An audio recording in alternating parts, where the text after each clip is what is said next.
শেখ হাসিনা ও তার দোসরদের এদেশের রাজনীতি করার অধিকার নেই। ব্যারিস্টার আরমানের লেখা বই আয়নাঘরের সাক্ষী গুম জীবনের ৮ বছরের মোড়ক উন্মোচনে কথা বলেন বক্তারা। ভুক্তভোগীরা যেন হয়রানির মুখে না পড়েন সে নিশ্চয়তা চান তারা। সানশাইন আটা ময়দা সুজি, ভালোবাসায় তৈরি। একটি পশু পাখি জন্তু জানোয়ারকে যদি আলো বাতাস ভিন ঘরে মাসের পর মাস রাখা হয় সে বাঁচবে না, একটা মানুষকে সে কিভাবে রাখে?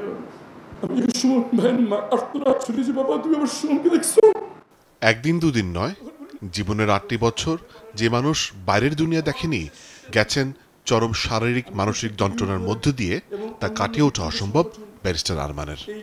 বিপ্লব পরবর্তী সময় আমরা মনে করেছিলাম আমাদের আর কিছু দুশ্চিন্তা থাকবে না, কিন্তু এখনো অনেক গুম ভিকটিম যারা বেরিয়ে এসছেন জীবনে, স্বাভাবিক জীবনে ফিরতে পারছেন না, পড়াশোনায় ভালো চাকরি হচ্ছে না, ব্যবসা করতে পারছেন না, ভালো বাসা ভাড়াও দিতে পারছেন না।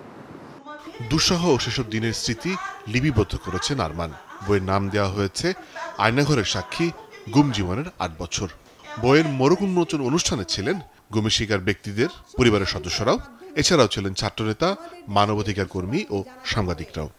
ফ্যাসিস্ট হাসিনার সময়ে শুধুমাত্র বিনা ভোটে ক্ষমতায় থাকার জন্য ভিন্ন মতের ভিন্ন দলের মানুষকে কেমনভাবে হত্যা করা হয়েছে, কেমনভাবে এরকম চরম মানবাধিকার লঙ্ঘনের শিকার হতে হয়েছে। While they have not managed to actually solve all the cases that they have registered, that brings us to a curious question that why is their mandate coming to an end when they have not managed to solve those 1900 cases that they have registered? সেনাবাহিনীর মধ্যে যারা কিলার general আছে তারা এই দেশের শত্রু, তারা এই জাতির শত্রু, তারা জুলাইয়ের আমাদের শহীদদের যে আকাঙ্ক্ষা, সে আকাঙ্ক্ষা বাস্তবায়নের পথে তারা এই জাতির শত্রু, তাদেরকে বিচারের আওতায় নিয়ে আসতে হবে।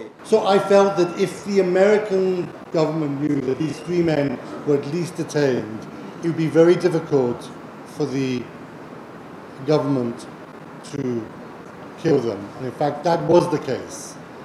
এই অনুষ্ঠানে শিল্প উপদেষ্টা বলেন, দেশে যেন ফ্যাসিবাদ ফিরে আসতে না পারে সে ব্যাপারে সবাইকে ঐক্যবদ্ধ থাকতে হবে।